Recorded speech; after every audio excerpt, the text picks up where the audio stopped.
I'm Anna Lawson, 28, and the night I stepped into that glass-walled conference room, I could still hear my father's voice telling me I would leave with nothing, not a cent, and certainly not a say. The table was long, the air cold, and every seat was taken by people measuring their futures in square footage and stock. I kept my grandfather's pearl bracelet tucked against my wrist like a small anchor, cool and steady. My brother Cole glanced up just long enough to smirk, as if the outcome were already signed and sealed. The city hummed through the windows, a low electric thrum that made the crystal water glasses tremble. I took the chair at the end, the one no one wanted, and folded my hands so they wouldn't shake. My father never looked over. When the elevator chimed and the door opened, the attorney walked in with a leather folder and a quiet, unreadable smile. Before I go any further, tell me where you're listening from in the comments. And if you've ever had to hold your ground when someone wrote you off, tap, like, and subscribe so you won't miss what happens next. I grew up in a house where the lights never flickered, and the driveway was always warm in winter where the rugs were hand-knotted, and the holidays looked like magazine spreads. Money was the wallpaper, always there, rarely discussed, and yet affection felt rationed, measured out in results and headlines. Cole learned early to speak my father's language numbers, margins, wins. He wore that fluency like a custom suit. I learned something quieter from my grandfather Henry, who would take me for ice cream in an old pickup he kept just to irritate my father and ask about my day as if there were no more important call to return. He told me people reveal themselves when the room is silent and the decision is heavy, and that integrity is the only inheritance that can't be squandered. That kind of talk didn't impress our dinner guests, but it rooted me in a way awards never did. At home, the table was a stage, and I knew my cues: listen, smile, do not interrupt. My mother Diane believed in smoothing waters that never stopped moving. She arranged flowers and schedules and expressions, hoping the right arrangement might prevent a storm. My father Martin didn't raise his voice. Often he didn't have to. He could fold a person with nothing but a look and a sentence trimmed to the bone. When Cole brought home glowing performance reviews from Lawson Holdings, the praise rolled like warm thunder. When I brought a community program I'd helped build across town, the room went quiet, except for the clink of ice in a glass. The values I carried: show up, tell the truth, leave things better than you found them, didn't belong in a portfolio meeting, and that was the only meeting that counted. The first time I followed Cole into the headquarters lobby, I felt the distance between the two lives I straddled. The building was all steel angles and curated art. The receptionist said his name the way people say doctor in emergency rooms. I said mine and got a polite nod. He lived inside the system that minted introductions and opened doors. I lived just outside it doing work my grandfather found worth doing, the kind you couldn't list on a quarterly report. That gap didn't make me bitter, but it made me careful. I learned to listen for what wasn't being said, to notice where the pressure gathered to breathe, when a room measured me and moved on. When Henry's health began to falter, I sat with him in the late afternoons while the skyline turned to embers. He would ask for stories, not updates, and he always circled back to the same refrain: don't mistake loud for strong, and don't mistake quiet for weak. We didn't talk about his estate because it felt crass and because he wouldn't allow it. He wanted to talk about people, the ones who kept the building humming, and the neighborhoods our company touched without noticing. He pressed the bracelet into my palm one evening, said it belonged to my grandmother, and told me to keep it close when rooms grew unfriendly. I promised I would, even though I didn't understand the weight of that promise yet. The night of the reading, the city felt sharper than usual, a wind slipping around corners and making me button my coat tight. Inside the firm, the floors were so polished they mirrored back every expression. It was like walking across still water. Relatives I hadn't seen in years gathered in low clusters, their voices hushed in the way of people who are pretending to pray. Cole had already taken a place near the head of the table, my father beside him. Both of them turned toward the door as if the future were due to arrive on schedule. I took my seat at the edge and kept my bracelet where I could feel it. I wish I could say I didn't care what they thought, but the truth is, I felt every glance land like a pin. Still, there was a steadiness in me I hadn't felt at other family occasions, a sense that I knew who I was, even if no one else in the room recognized it. The contrast was stark. Their world ran on forecasts and control. Mine ran on showing up and keeping faith, even when the outcome took its time. I wasn't there to win an argument. I was there because I loved the man who'd built the house we all stood in, and because I needed to hear his wishes with my own ears. The folder touched the table with a soft thud. The attorney lifted his eyes, and for the first time that evening, the room went completely still. The attorney's voice had barely faded when my father shifted in his chair, the leather creaking like an accusation.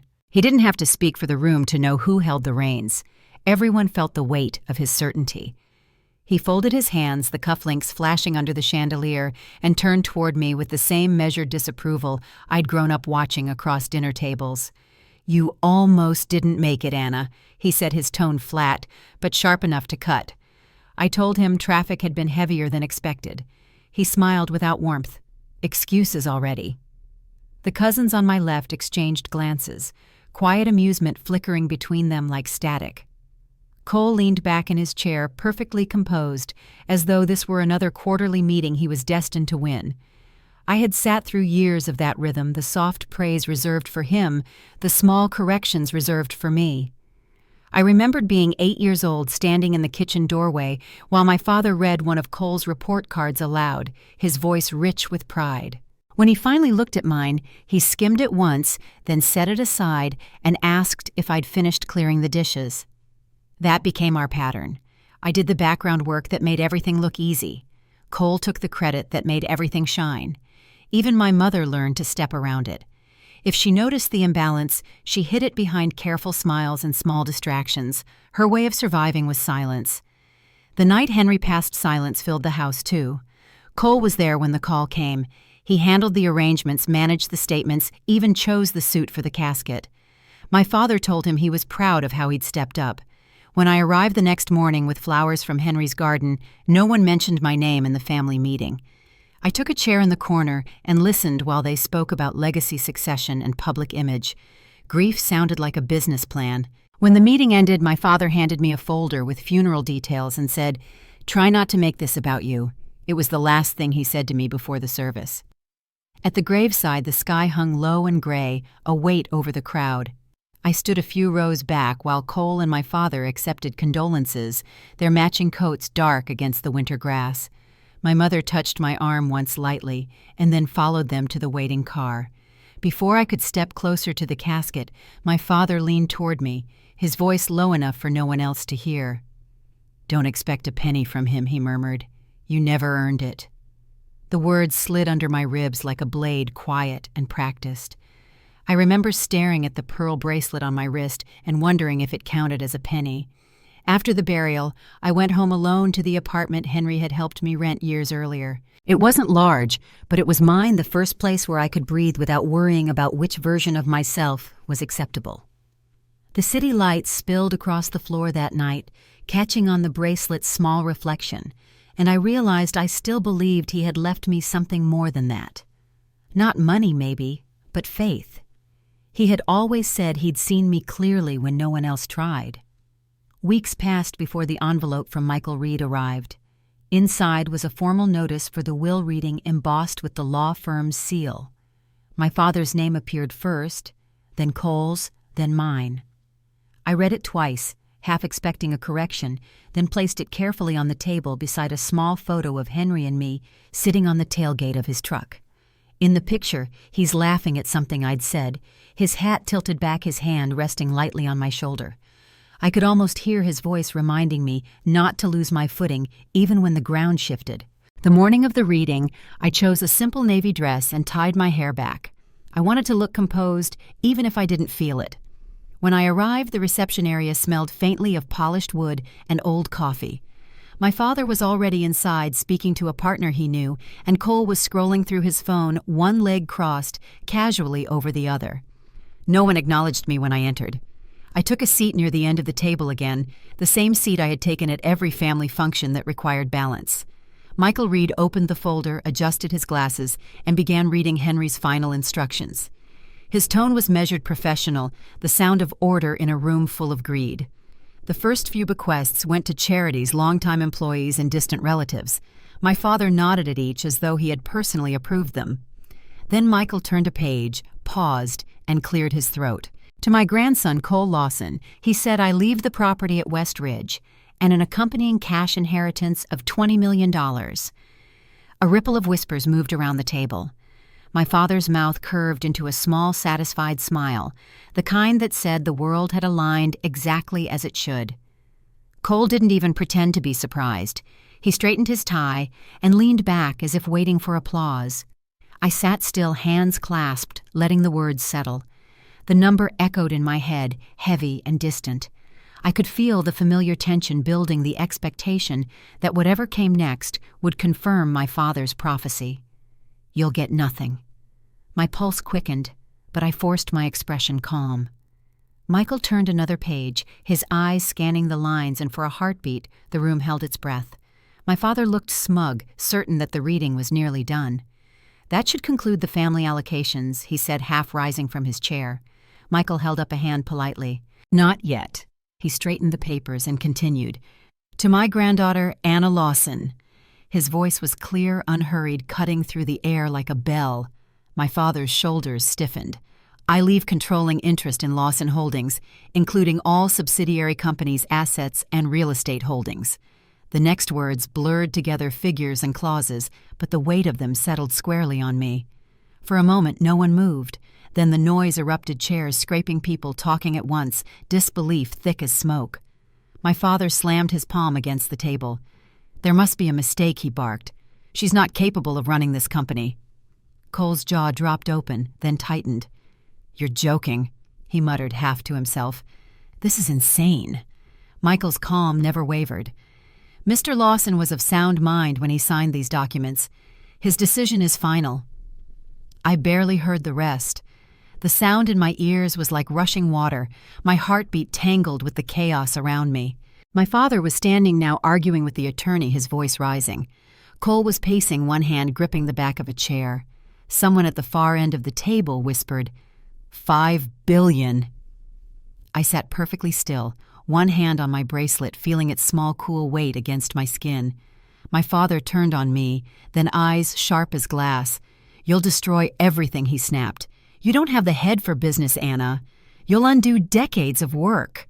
His words stung, but beneath the fear, there was something else taking shape, a steadiness I hadn't felt before. I stood slowly.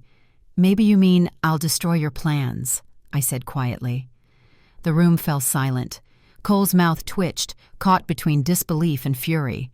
Michael closed the folder with a firm motion, signaling that the reading was complete. The noise faded into a low murmur as relatives began to gather their coats, whispering behind their hands. My father stayed rooted to the floor, his knuckles white on the chair back. I met his stare and didn't look away. For the first time, I realized he wasn't certain how to handle that.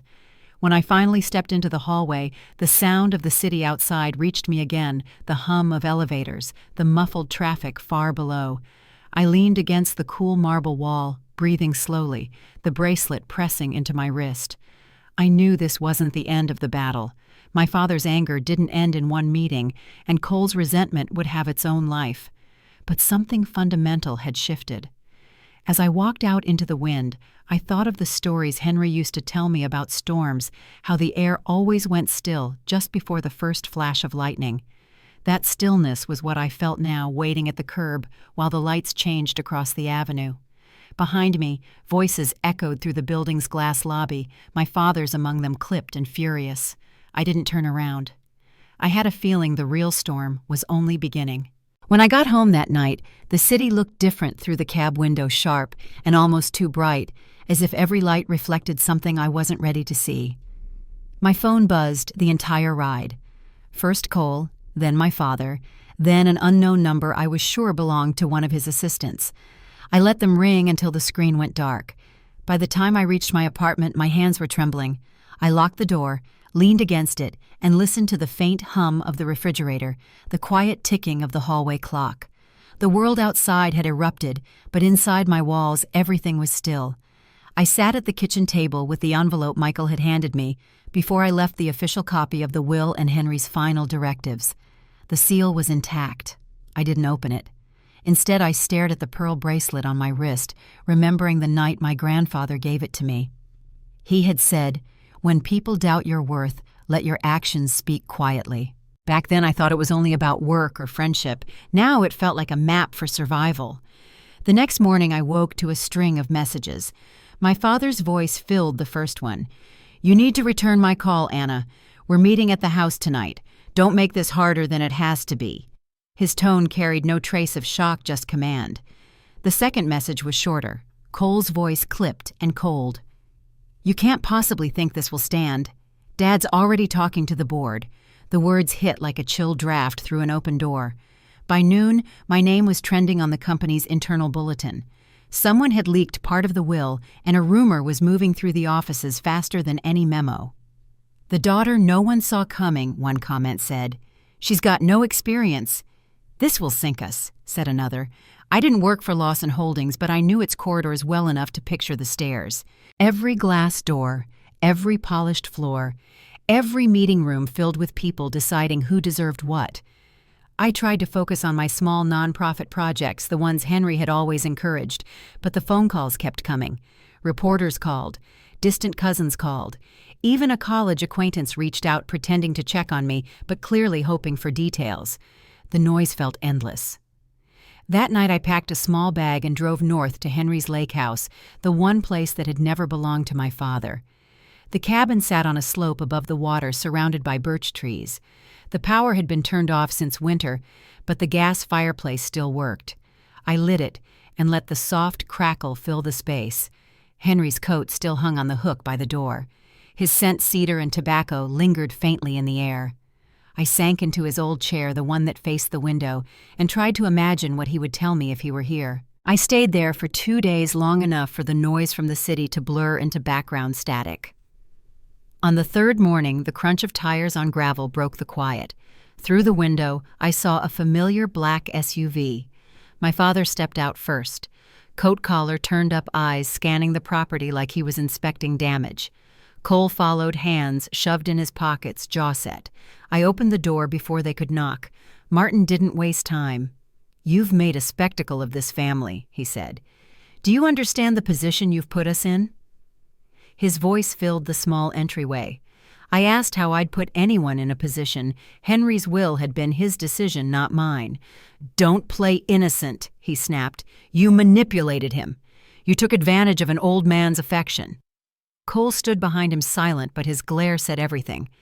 "I told them both that Henry had his own mind until the end, that the company was his to entrust." My father stepped closer, his presence towering in the narrow space. "You can't run a corporation," he said.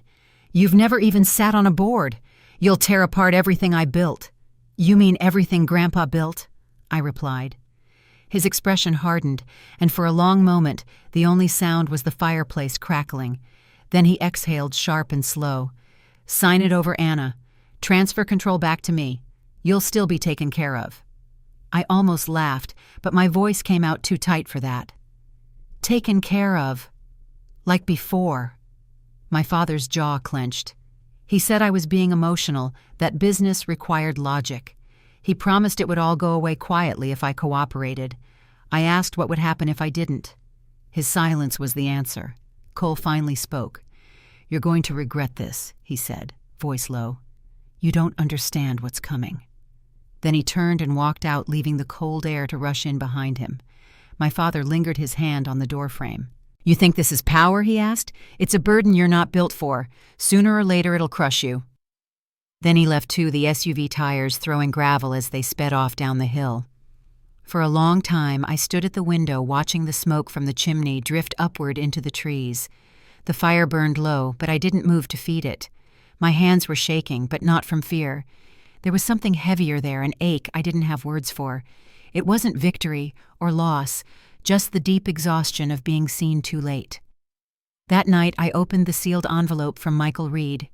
Inside, Henry's signature stretched across the final page, firm and confident. Beneath it was a note in his handwriting, a small addition no one else had mentioned. "Anna Trust takes courage. Remember who you are when they test it." I traced the ink with my thumb until the letters smudged faintly. The following morning I called Michael. He answered on the first ring. "I heard they paid you a visit," he said. His tone was calm, almost knowing. I told him they had. He asked if I was all right. I said I would be. There was a pause. Then he told me something that stilled me completely. "Henry expected this," he said. "He left something else for you, but only when the time felt right. I asked what he meant, but he said we'd discuss it in person. Come by the office tomorrow," he told me, "and bring the bracelet." The line clicked before I could ask another question. That evening, as the sun sank behind the lake, I watched the light ripple across the water like slow breath. For the first time since the will reading, I felt a fragile sense of clarity settle in. The fight wasn't just about control or money, it was about what kind of legacy would survive. The house fell quiet again, the air cooling around the dying fire. I slipped the bracelet from my wrist and turned it in my hand, the pearls glinting in the last of the light. Whatever Henry had planned next, I knew it was meant to reveal more than wealth. When I left the lake the next morning, mist hung low over the road. The drive back to the city felt long, each mile pulling me closer to the storm waiting there. I didn't know what I'd find in Michael's office, but I knew one thing for certain: the silence I'd carried for years was over. When I walked back into the city, the noise felt heavier than before. Every sound, the crosswalk beeps, the traffic hum, the murmur of strangers seemed to tighten around me. By the time I reached Michael Reed's office, the same brass letters glinted above the doors, but the atmosphere felt different. I wasn't walking in as the overlooked daughter anymore. I was walking in as the heir everyone was whispering about. The receptionist gave me a cautious smile and called Michael's assistant Laura, who appeared moments later with a folder pressed to her chest. She led me through the same hallway lined with oil portraits of founding partners, her heels clicking softly on the marble floor. Michael stood when I entered his office. His jacket was off sleeves, rolled to the elbows. Papers spread across the table like a small storm. "I'm glad you came," he said. He gestured for me to sit. Laura set the folder down and slipped out quietly, closing the door behind her. For a moment, neither of us spoke. The only sound was the muted hum of the air vent. Then Michael tapped the folder lightly. "Your grandfather planned for this," he said. "He left a letter to be opened only after you'd received the will, and only if your father contested it." I nodded slowly. He already did. I assumed as much. Michael unfolded the papers inside and handed me a single sealed envelope. The handwriting on the front was unmistakable, steady, deliberate, and familiar. My throat tightened just seeing it. "Do you want privacy?" he asked. I shook my head. I wasn't sure I could bear to open it alone. The envelope tore open with a soft rip. Inside was one page written in Henry's careful hand. "Anna, if you're reading this, it means the house has caught fire." My fingers trembled, but I kept going. "You will face storms that look like family voices that call you foolish for protecting what you know is right. Don't let them rewrite who you are. There's one more piece to this puzzle. Go to the vault at the Lawson building. Michael knows the key." I looked up. Michael was already reaching into his drawer. He placed a small brass key on the table between us. "Your grandfather asked me to safeguard this until the time came." The key was old, its teeth worn smooth. A small tag hung from it with the number 317 etched faintly into the metal. "What's inside?" I asked. Michael leaned back in his chair. "Only Henry knew the full contents, but I believe it's something meant to protect you." Later that afternoon, we drove together to the Lawson building, the heart of the company my family had ruled for decades. The lobby was vast and echoing its floors polished to a mirror sheen. I'd been there many times as a child, trailing behind my mother while she dropped off reports for my father. It always felt like a place where I didn't belong, where every smile was polite but not warm. This time people looked twice. I could feel their eyes tracking me as we crossed to the elevators. The vault was in the lower archive level behind two security doors. When the final lock clicked open, the air smelled faintly of dust and cold metal. Inside, among rows of locked drawers, was a single compartment marked 317. My hands shook slightly as I fit the key into the slot and turned it. The latch gave way with a soft, metallic sigh. Inside the drawer was a thin leather portfolio, a flash drive, and another envelope. Michael nodded for me to take them. The envelope was lighter than I expected. Inside, on thick cream paper, was a note dated 6 months before Henry's passing. These documents record my intentions for Lawson Holdings, including evidence of misconduct I uncovered. Anna, if they challenge you, this will speak louder than any argument." My breath caught. Beneath the note was a set of signed statements, internal audits, old correspondence, and reports bearing my father's signature. They detailed misused funds, hidden accounts, and quiet transfers that had never been disclosed to the board. Michael's expression darkened as he skimmed the pages. He must have found this long before he wrote his will, he said. He was preparing for exactly this fight. I sat down on the bench along the wall, the weight of it sinking in. It wasn't just about family or inheritance anymore, it was about truth. My father had built his authority on power, but Henry had built his legacy on integrity. One had to give. When we returned to the office, Laura met us at the door with a message slip. "Mr. Lawson called twice," she said quietly. "He said it was urgent." Michael took the slip, read it, then tore it in half. "Don't return that call," he told me. "Let me handle the next move." But the next move came faster than either of us expected. That evening I received an official summons, a notice of intent to contest the will on grounds of undue influence. My father and Cole had filed together. The hearing was scheduled within weeks. I stood by the window of my apartment, the city glowing like molten glass below the letter trembling in my hand. It wasn't fear that filled me. It was the ache of inevitability. The fight Henry had predicted was already here. Days passed in quiet preparation. Michael built a case assembling witnesses who had known Henry well, his doctors, his business partners, even old board members who remembered his clarity in meetings. Laura handled logistics with calm precision, often staying late into the night. I tried to keep up with everything, but at times the weight of it felt like too much. I found myself rereading Henry's second letter, the one about storms that look like family. Every line felt like a hand reaching back through time. One night I stopped by my parents' house unannounced. The drive up the long hill felt endless. When I stepped inside, the house smelled faintly of cigar smoke and polished wood. Nothing had changed. My mother sat in the living room, her hands folded in her lap, eyes tired but kind. "He's in his study," she said softly. "But maybe give him time to calm down." I walked down the hallway anyway. The door was half open. My father was at his desk, the glow of a lamp casting deep shadows across his face. He didn't look up right away. "You shouldn't be here," he said finally. "You've turned this family into a courtroom. I didn't file anything I said. You did." He leaned back in his chair, eyes narrowing. "I built this company from the ground up." "No," I said quietly. "Grandpa did. You just forgot what it was built on." He stood then, slow and deliberate. "You think you're saving his name, but you're only proving you don't understand it." His voice was lower now, almost tired. "Power isn't about being good, Anna. It's about surviving." I took a breath, steady and slow. "Then I guess we have different definitions of strong." For a moment, something flickered behind his eyes. Fatigue, maybe regret, but it vanished as quickly as it came. "You're making a mistake you can't undo," he said, turning back to his desk. "When this breaks, you remember who tried to warn you."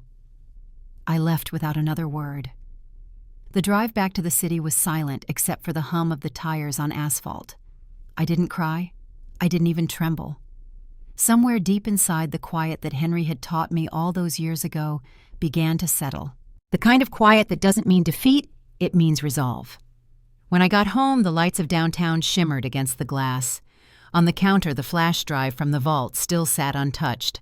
I plugged it into my laptop, half expecting more numbers and contracts. Instead, a video appeared, Henry sitting at his desk, looking straight into the camera. His voice filled the room, calm and familiar. "If you're seeing this, Anna, you've done exactly what I hoped you would, stood your ground." He paused, his gaze steady. "The company, the money, all of it, they're only tools. What matters is how you use them. Protect the people behind the numbers. That's the real inheritance." The video ended with his faint smile. I sat for a long time, letting the silence return. Outside, the lights of the Lawson building glowed across the skyline. The hearing was only weeks away, but for the first time, I didn't feel small. I felt ready. And somewhere deep inside I could almost hear Henry's voice again, steady as ever. Don't let them rewrite who you are. The morning of the preliminary hearing arrived gray and windless, the kind of day that carried a hush before something breaks. I stood outside the courthouse clutching a folder of notes I barely needed. The papers weren't what mattered. The truth was. Michael walked beside me, calm as ever, his overcoat catching the faint drizzle. "Remember," he said quietly, "you don't have to convince them to like you. You just have to be clear."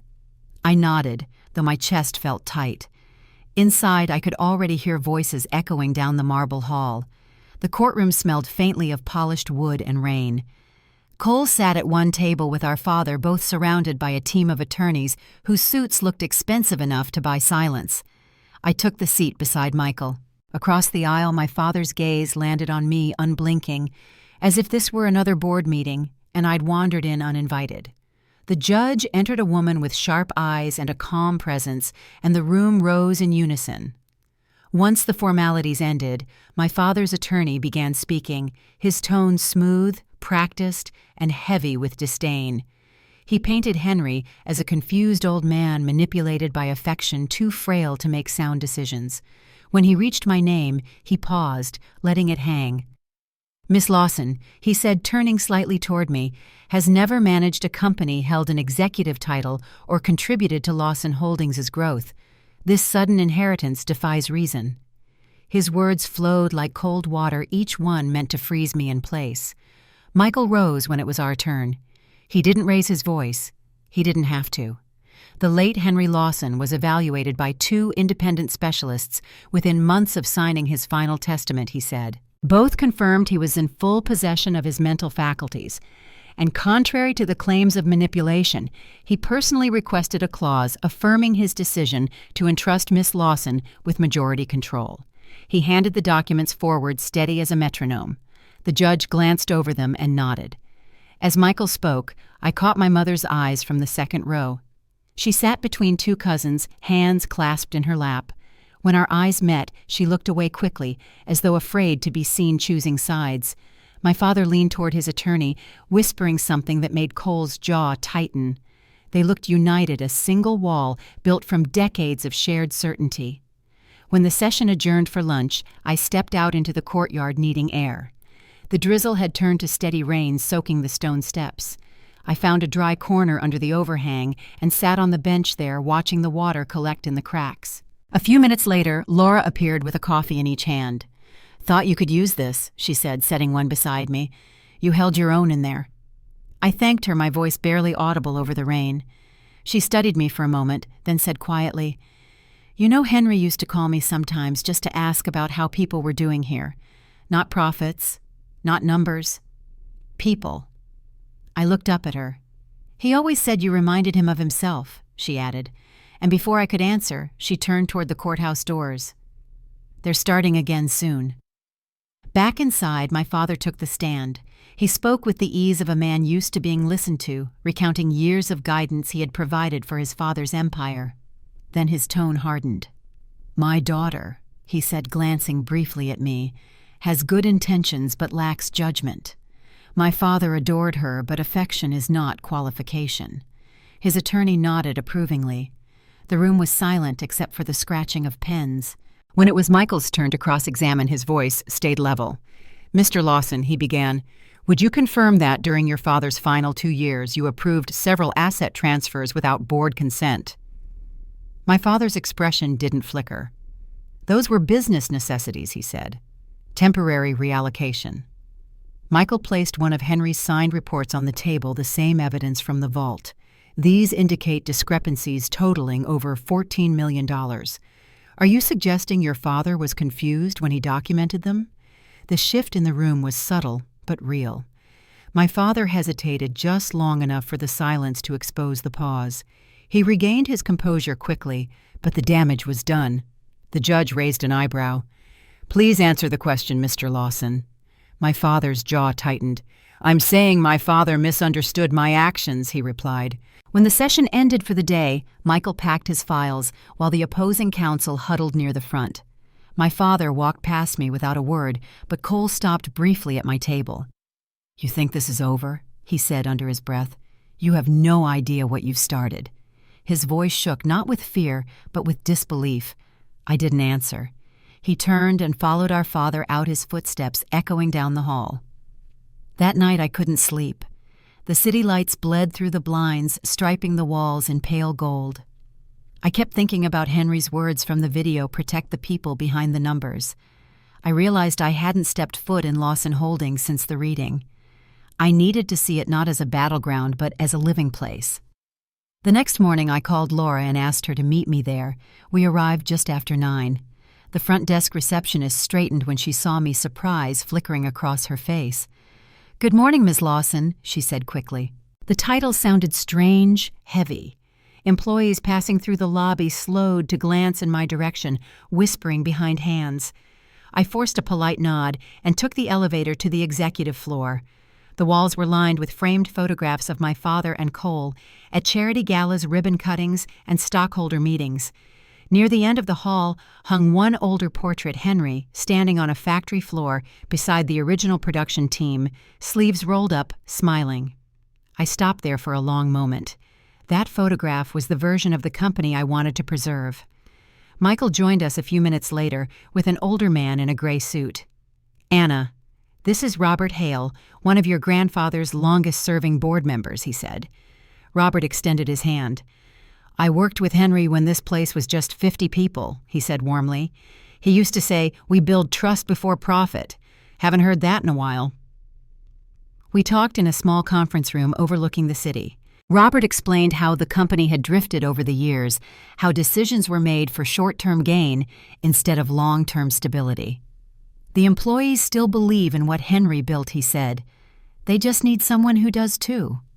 His words settled over me like a quiet promise. When we left, I stopped by the main floor on impulse. The staff looked up from their desks, uncertain. I introduced myself not as owner, not as heir, just as Anna Lawson, Henry's granddaughter. I thanked them for their work and promised to do right by them. The moment felt small, but I saw the difference in their faces. A few nodded, a few smiled. For the first time, the weight I carried didn't feel like a burden. It felt like purpose. That afternoon, Michael called to say the next hearing date had been set. "Your father's team is doubling down," he said.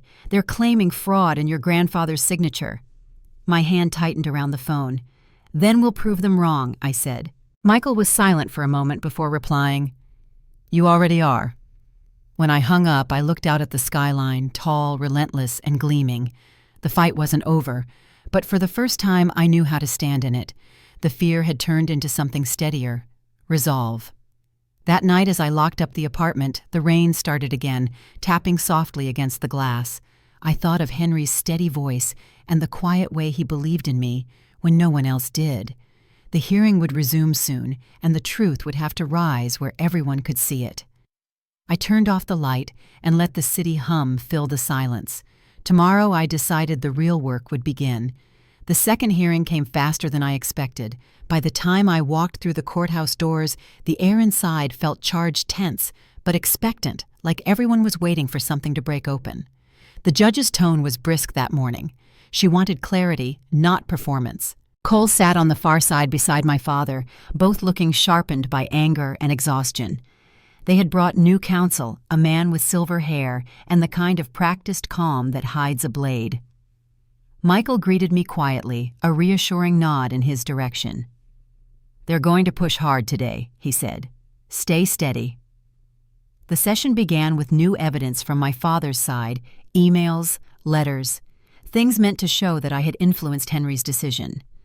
One after another they flashed on the screen, each one stripped of context, every line twisted into a story I barely recognized. The attorney's voice was steady as he spoke of emotional leverage of an impressionable granddaughter who exploited affection. At one point, he looked directly at me. "Ms. Lawson, would you say you visited your grandfather often in his final months?" "Yes," I said. "Would you describe those visits as frequent, perhaps more than anyone else's?" "I suppose so." He smiled slightly. "And would you agree that you often discussed company matters with him, matters you weren't directly involved in?" Michael rose immediately. "Objection, irrelevant, and misleading." The judge sustained it, but the damage was done. The question lingered in the room like a shadow.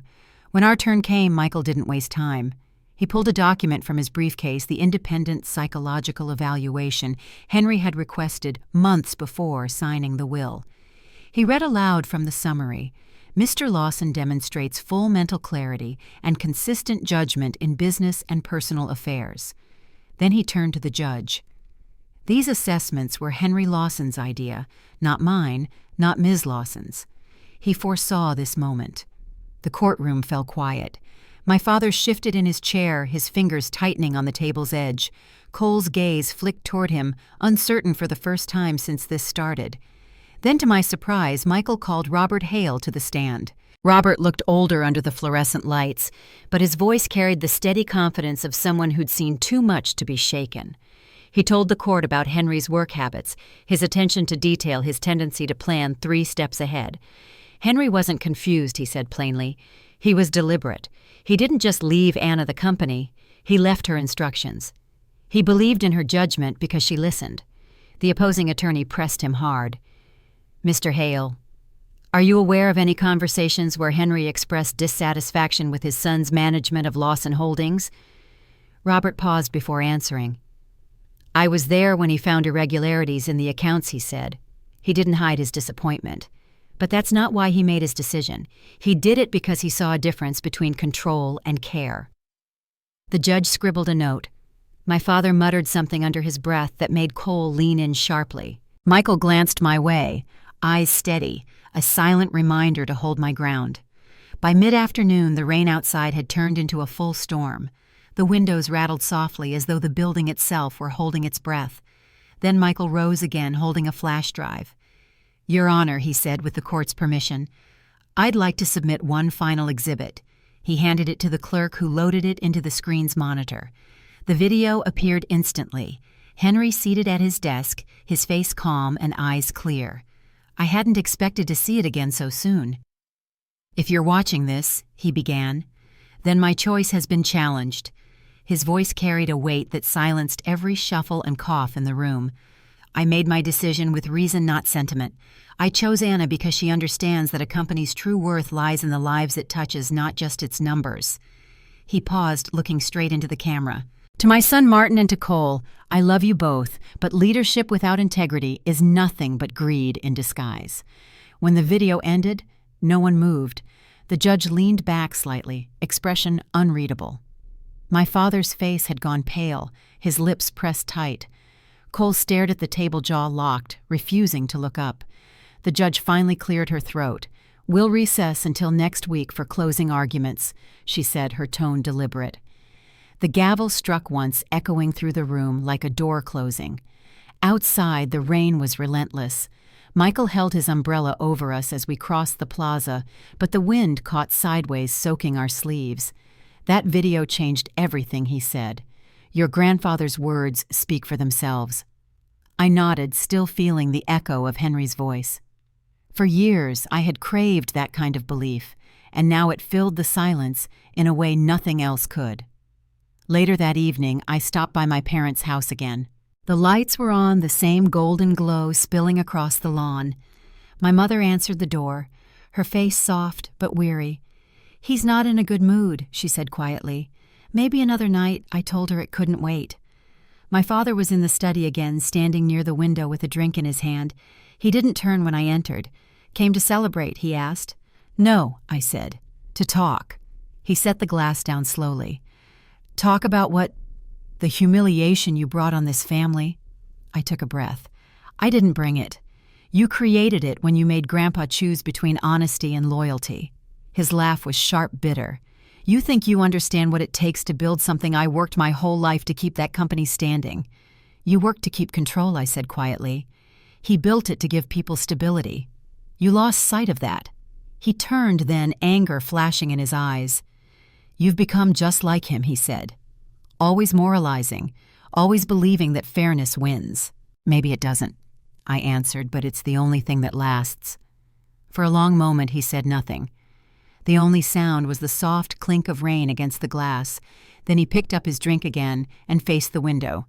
You'll regret crossing me, he said finally. You'll see how cold this world can be. I didn't respond. I left the room, the sound of his voice still hanging in the air like smoke. My mother stood in the hallway, wringing her hands. "He's scared," she whispered. "That's what this is. He doesn't know how to lose."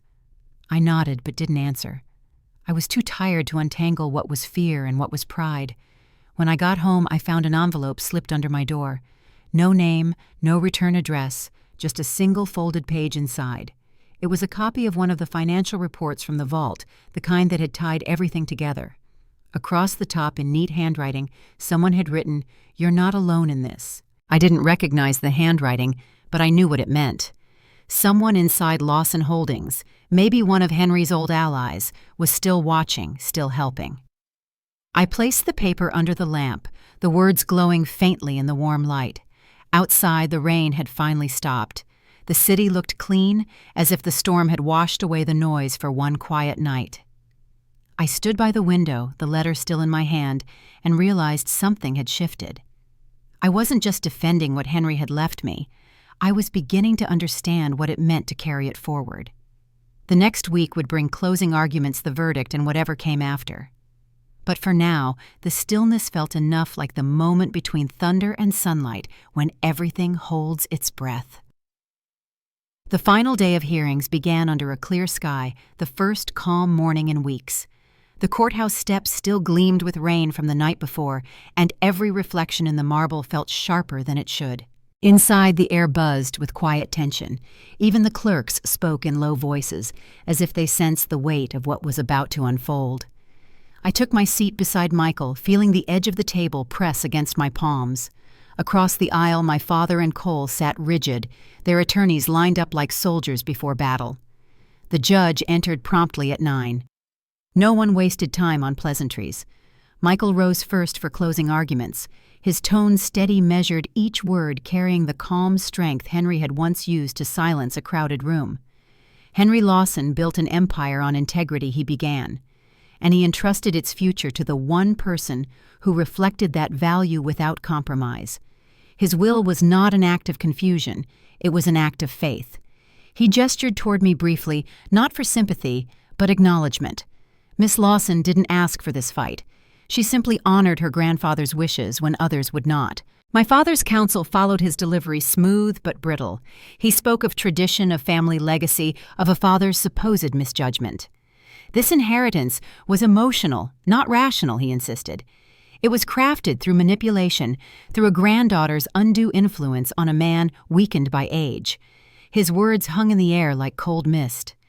Cole nodded along his jaw tight, the same defiance he'd carried since that first reading. When their side rested, the room went still. The judge folded her hands, eyes moving between us. "I have heard enough," she said, and the words sliced through the silence. She reviewed the timeline, the evaluations, the evidence Henry had left behind. Every piece led back to the same conclusion, his clarity, his intent, and his choice. "It is the decision of this court," she said finally, "that the last will and testament of Henry Lawson stands as written. Control of Lawson Holdings and its assets remains with Anna Lawson." The words landed like a slow wave rolling through the room. Someone behind me exhaled sharply. Cole's chair scraped against the floor, the sound jarring in the quiet. My father didn't move, his stare fixed on the judge, as if refusing to accept that this moment was real. Then he rose abruptly, knocking his pen from the table. It hit the floor with a small metallic clink. Without a word, he turned and walked out. Cole followed seconds later, his footsteps echoing down the hall. I stayed seated, unable to move for a moment. Michael touched my arm lightly. "It's done," he said, voice low. But it didn't feel finished. It felt heavy, like standing at the center of a storm, just as it breaks. Outside, reporters waited by the steps, microphones flashing in the sun. Michael handled them with professional ease while Laura guided me toward the car. "You don't owe them a soundbite," she murmured. "Just breathe." I followed her advice, watching the courthouse shrink behind us through the car window. Back at the office, the board was already waiting. Robert Hale met us in the conference room, his expression a blend of relief and quiet pride. "Henry would have been pleased," he said, shaking my hand. He always said, "The truth doesn't shout, it endures." Around the table, the other board members stood as I entered. For the first time, their eyes weren't skeptical. They were steady, respectful. Michael outlined the court's decision and next steps. When he finished, Robert cleared his throat. "Miss Lawson," he said, "the board is prepared to confirm you as chair effective immediately." The words caught me off guard. I looked around at faces that had once doubted me, now waiting for my answer. "I'll accept," I said, finally, my voice steadier than I felt. The meeting stretched into the afternoon. We reviewed policy drafts, employee protections, and the charitable divisions Henry had started decades earlier, but my father had quietly dissolved. As we spoke, I noticed something shift in the room. The tone changed from formality to collaboration. The air that had once felt heavy with suspicion now carried something lighter, almost hopeful. After the meeting, I stepped into Henry's old office for the first time since his death.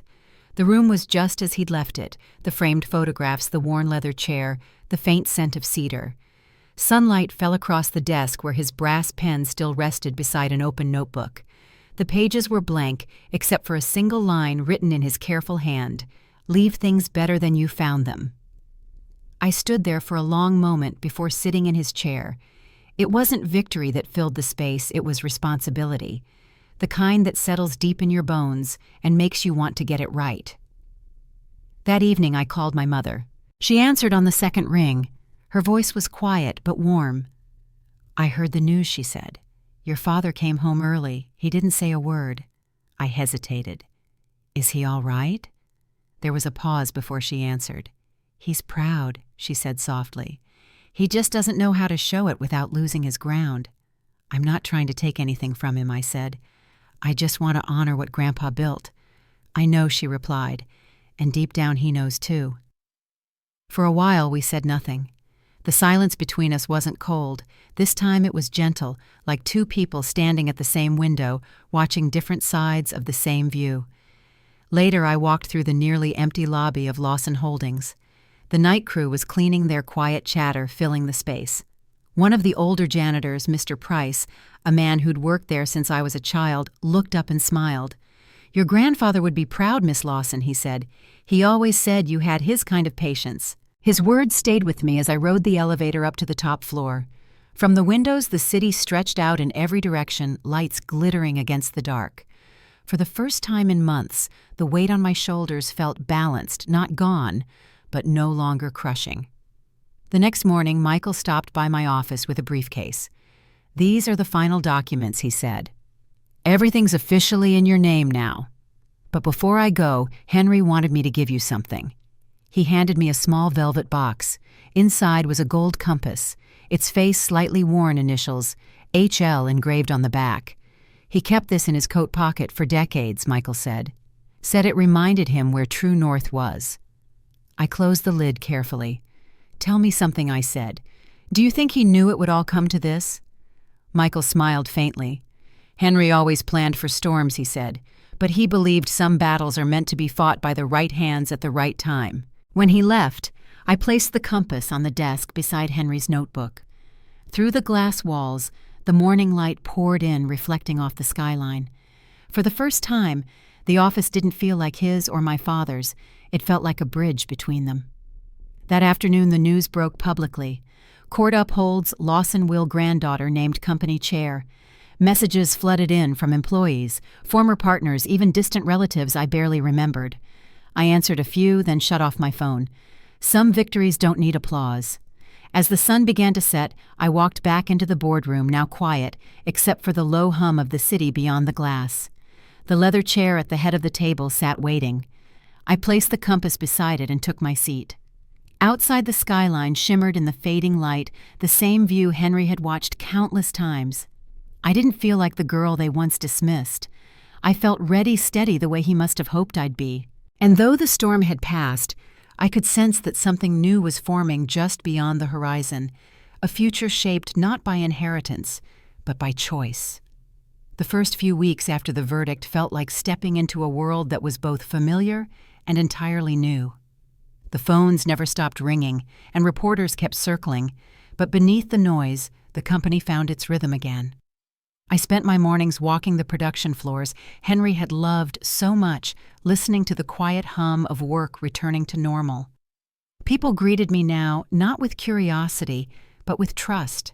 It was subtle, but it meant everything. My father and Cole stayed away from the office. The papers said they planned to appeal, but the deadlines passed and nothing came of it. One afternoon I received an envelope with no return address. Inside was a check written in my father's hand and a short note. "For the employees you spoke of, make something good from it." There was no apology, no signature. But the handwriting was steady, not angry. I folded the note carefully and placed it beside Henry's compass on my desk. It wasn't reconciliation, but it was something close, a quiet admission that maybe he'd begun to understand. My mother visited the office soon after. She walked through the lobby with the same calm grace she'd always carried, and when she saw me, her eyes filled. "He's been sitting in the garden a lot," she said softly. "He keeps asking about your grandfather's chair, whether you ever moved it." I told her I hadn't. She smiled through tears and squeezed my hand. It was the first time she looked at me, not as her daughter who caused trouble, but as her daughter who survived it. By summer, Lawson Holdings felt different. We reopened the scholarship programs Henry had started years before, expanded the family leave policy, and restored the community fund my father had quietly cut. Every Friday, I walked through the halls before closing, stopping to thank teams personally. It wasn't a grand gesture, but it made people feel seen something. Henry always said mattered more than any speech. In July, we held a memorial event for him at the factory. The smell of machine oil mixed with cut flowers and sunlight poured through the high windows. Robert Hale spoke first, his voice steady but thick with emotion. When it was my turn, I stood beside the old workbench Henry had built by hand decades ago. He believed strength was measured by how you treat people who can't repay you, I said. That's the kind of power I want us to build from now on. The room fell silent, then filled with quiet applause that didn't feel performative, it felt sincere. Later that evening, I drove out to the lake house alone. The air was warm, heavy with the scent of pine and rain. The porch light flickered as I stepped inside. Everything was just as he'd left it. The books stacked neatly on the end table, the jacket draped over the chair. I made tea, opened the windows, and listened to the water lap against the dock. For the first time, the silence didn't feel empty. It felt peaceful. Before I left, I placed the compass on the mantel beside his photograph. The needle quivered for a moment, then settled due north. "I hope I made you proud," I whispered. The words hung in the still air like a promise kept. On the drive home, city lights shimmered in the distance, and I thought about how far things had come since the day I walked into that law office, clutching a pearl bracelet and nothing else. I wasn't the quiet daughter anymore, or the overlooked one trying to prove she belonged. I had built something steady, something I hoped would outlast me the way Henry's lessons had outlasted him. Sometimes life doesn't hand us fairness neatly wrapped. It gives us the chance to build it ourselves. And maybe that's the truest inheritance of all, to take what hurt us and turn it into something honest, something better.